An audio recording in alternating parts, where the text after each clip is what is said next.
IAS அதிகாரி R Selva எழுதிய அதிகரிக்கும் நில மோசடி அரசு செய்ய வேண்டியது என்ன எனும் கட்டுரை சிந்தை இணையதளத்தில் வெளியாகியுள்ளது.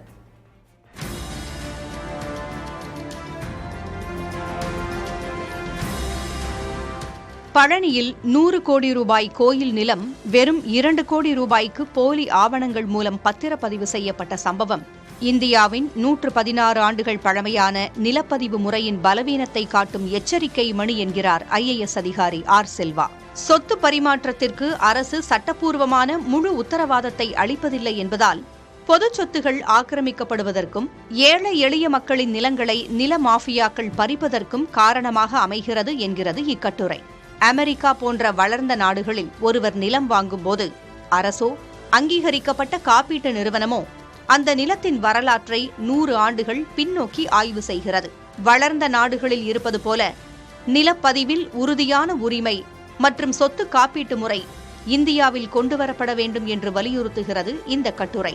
அரசு பதிவுத்துறையை வெறும் வருவாய் ஈட்டும் அலுவலகமாக மட்டும் பார்க்காமல் சொத்துரிமைக்கான உத்தரவாதம் அளிக்கும் அமைப்பாக மாற்ற வேண்டும் என்கிறது இக்கட்டுரை.